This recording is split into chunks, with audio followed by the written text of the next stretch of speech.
Okay, here we go. We are back with another reaction video. This time, it's for the guy you see pictured there, retired Chief James Kolar of Telluride, Colorado. He's most famous for writing the book, Foreign Faction. People still talk about his book today. They still reference his book when it comes to the JonBenet Ramsey case. Chief Kolar, at one point, he worked for the Boulder Police Department, okay? He was there for 17 years in the Boulder Police Department, from what I understand. But when the crime happened to JonBenet, he was not there. He was working in Telluride. From what I have gathered, about a year or so after JonBenet's homicide, the chief returned to Boulder in 1997 or so. And then he left again in 2006, for good, it appears. Now, first I want to just compliment Chief James Kolar for his public service, his years of public service, putting his life on the line. I've never met him, don't know him personally, of course. Seems like a nice guy. So, I really hate to do this to him. I really do. But I have to, because this is about JonBenet. This is not about personal feelings towards anyone. It's about pointing out the facts and getting justice for JonBenet any way we can. So, I'm going to react to one of his videos and his take on the case. And I'm going to show you that Chief James Kolar is lost, just like the rest of them. And since he was actually a part of the police department at one point, it's kind of an honor for me to react to someone who was actually a part of the investigation at one point. And from what I understand, he actually led the investigation at one point when he was there in Boulder. So this one should be pretty good. Okay. Let's see. Where do we start with Chief James Kolar? The first problem I have with Chief James Kolar and his theory, actually, before we even get to his theory, his timeline with the Boulder Police Department, I have an issue with when it comes to this case. Because he was there for 17 years, but when the crime happened, he wasn't there. He was in Telluride. He arrives a year later into the investigation, okay? But then he leaves in 2006, which is a huge problem for Chief James Kolar.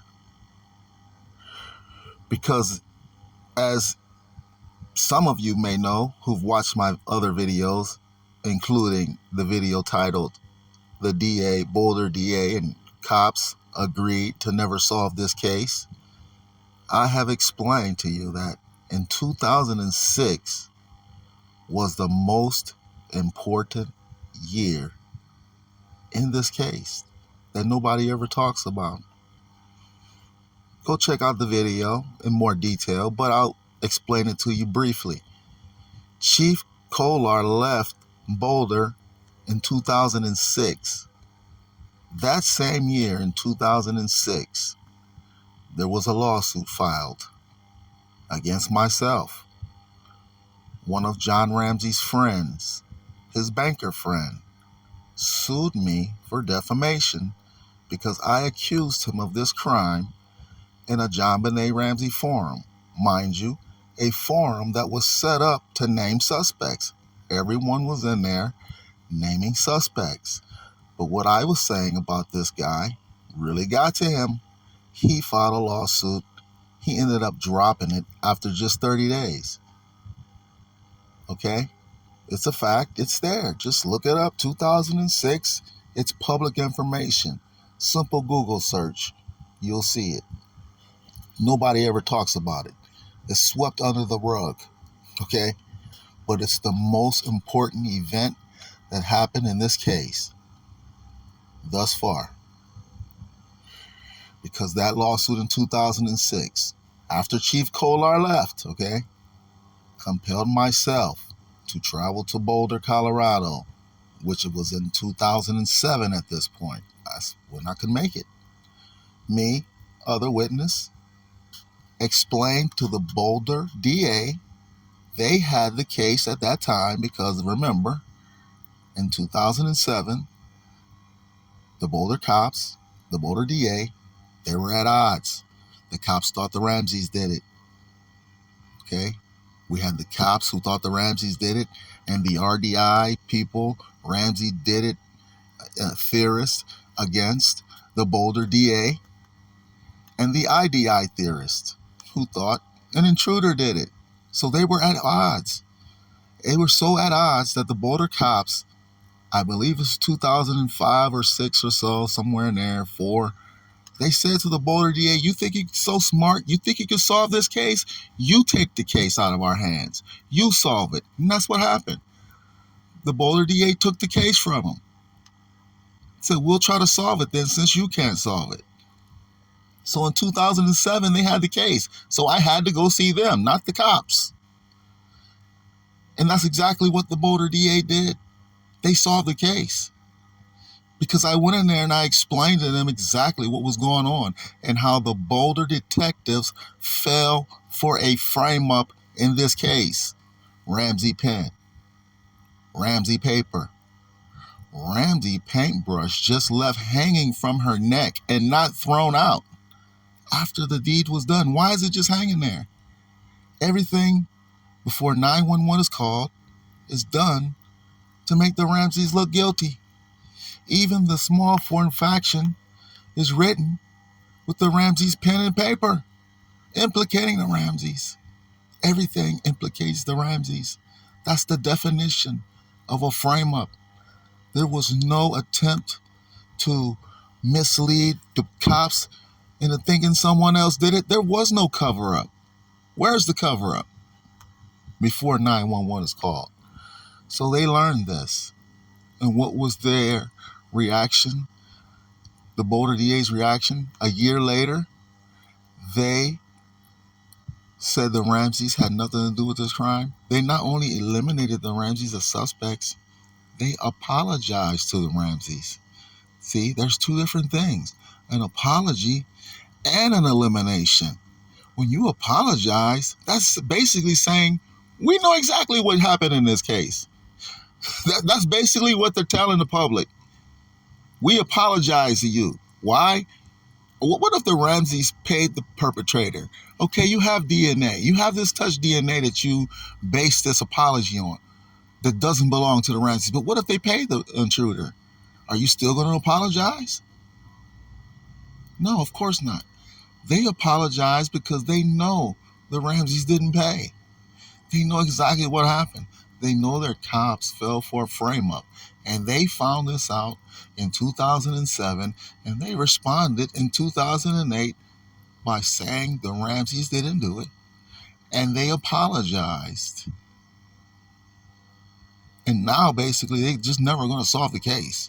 They're going to end it at that. The apology is basically all the Ramseys going to get. And you're hearing that from me. But anyways, Chief Kolar missed all of that. He has no idea the cops fell for a frame-up. He was gone in 2006. So, most of what he's going to say is going to be incomplete. Okay? So, Let's listen to what he has to say and let's respond. The two train of thoughts were that because Patsy Ramsey could not be excluded as the author of the ransom note that was left in the home that day, no one has ever been able to exclude her. Some people identified her as being a written author, both the mechanics of writing as well as the linguistics, the language, the phraseology. And then the intruder theorists who believed it was a sexual predator who had targeted her and or the family for some type of purpose. Okay, I'll stop him there. You see what I mean? He just told you what his thoughts are, and it's incomplete.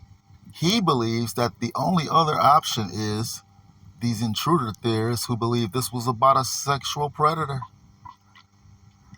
there to do some type of sexual crime to JonBenet. But he never mentions anything about a possible frame-up. Guys, I'm going to say it again. Frame-ups exist in life. They exist. They are real. Okay? He, as a law enforcement officer, should know that frame-ups do exist. They are not just for the movies. And in an unsolved crime like this, it needs to be considered.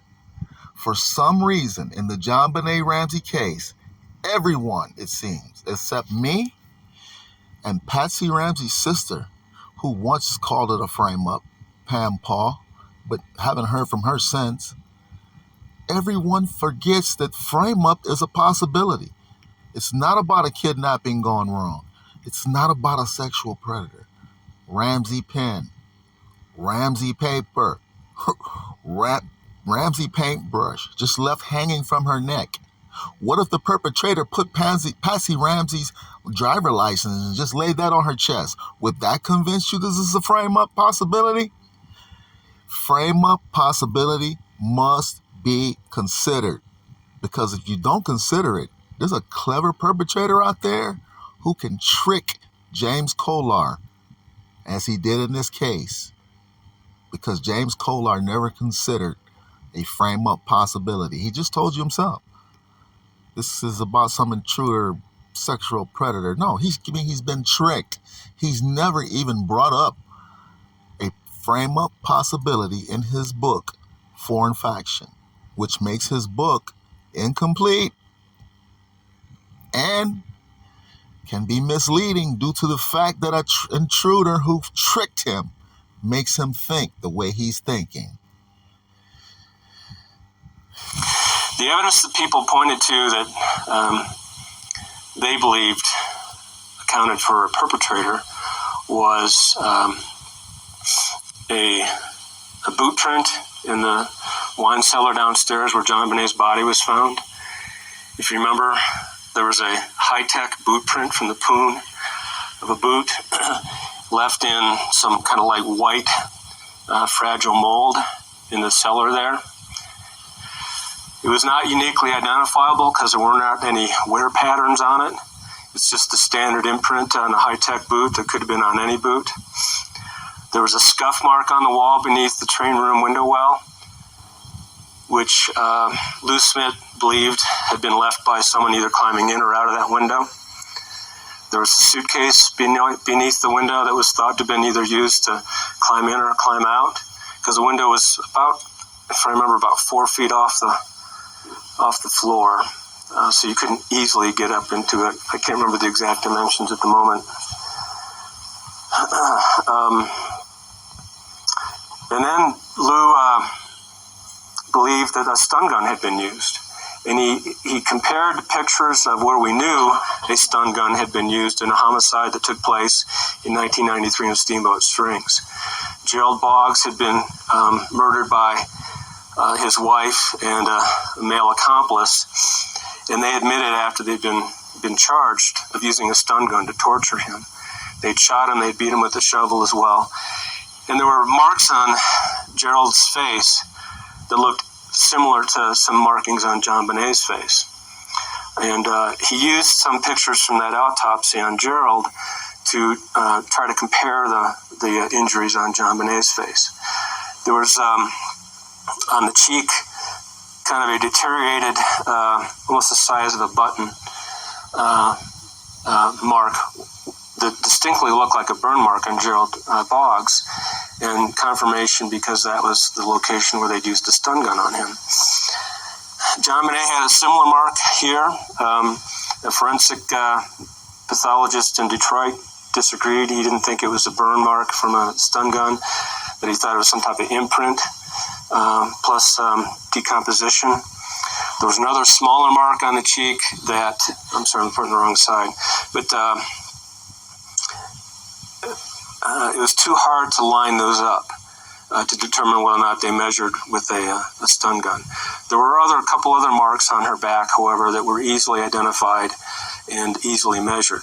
And they were on her kind of the lower left back here by about right in here. And they were about a little over 3 centimeters apart. And there were 2 distinct red abrasions. And that's how Dr. Meyer, the coroner who performed the autopsy in Boulder, described them as abrasions versus burn marks. So Lou went out with some of the other investigators and started testing stun guns to see if they could find a match for those marks. He thought that a stun gun would have been brought to the scene by a perpetrator to subdue and render control of JonBenet, and that the family wouldn't have needed a stun gun if they were going to murder their daughter. So that was one key component, according to him, is that the stun gun was used, it had to be a perpetrator, because no stun gun was found. Well, they tested a bunch of different guns. They anesthetized a bunch of, or a pig or some pigs, and did test marks and measured them. When I looked at the investigation, I could not find any one-to-one comparative photographs for any of the stun guns to JonBenet's injury. And I asked that be done. Okay. And that's what he goes on and does. He's basically taking Lou Smith's arguments piece by piece, the boot print, the stun gun, and he's breaking them down one by one, and he's trying to convince you that, none of this makes sense what Lou's saying. So if he can convince you that Lou Smith is not correct, then he can convince you that it wasn't an intruder. That's his whole approach. His approach to this book is basically, in his words, a law enforcement approach to sorting through facts in this JonBenet Ramsey case. So if he can convince you that it was an intruder by breaking down each intruder, theory, then he can convince you, how can it be an intruder then? Another problem he has, though, is this. Again, he left in 2006. He left before the lawsuit in 2007 or 2006. He left before the apology in 2008. He wasn't there. He's talking about Lou Smith, but I'll be the first to tell you that Lou Smith has an issue. I like Lou Smith. Lou Smith's investigation is point on. I'll be the first to tell you. You should listen to everything Lou Smith says. But Lou Smith also doesn't see the frame up. He never mentions a frame up. Everybody misses the frame up. If Lou Smith would have just said the word frame up, it would have changed this case because everybody would start to see it. He said he got all the way up to the line, but he didn't say it. And since he didn't say it, that's his only issue. Okay? So Kolar is going to break down Smith, who never mentions frame up. But I do mention frame up, you see? And I'm not just anyone, okay? I'm all over the internet. I'm in every JonBenet Ramsey Wikipedia. You search John Ramsey Wikipedia, I'm in it under lawsuits. You search JonBenet Wikipedia under lawsuits, I'm in it. Friend of John Ramsey sues internet poster under the radar. You'll see it under lawsuits. I mean, it's a part of this case. It's there. It's a part of this case, and nobody's going to address it. James Kolar is not going to address it. James Kolar only is going to address Lou Smith and try to break down his boot prints and his stun gun, how it's not a stun. What about what's my theory that's actually on paper, in the document, public record, in the JonBenet Ramsey case? What about Ramsey pen, Ramsey paper, Ramsey paintbrush just left hanging from her neck? Okay, there is no other reason besides a frame up. Okay, no other answer besides a frame up of the Ramseys as to why the Ramsey paintbrush was just left hanging on her neck and not thrown out or hidden after the deed was done. If there's no other answer, then frame up. The answer is frame up. Okay? Why is the paintbrush used in the first place? She's a child. Why is it brought into this case? They already used the Ramsey pen. They already used the Ramsey paper. Now you're going to go grab the Ramsey paintbrush and just, when the rope alone would do, by hands would do. She's only a child. Just use your hands. Hit her in the head again. You already hit her once.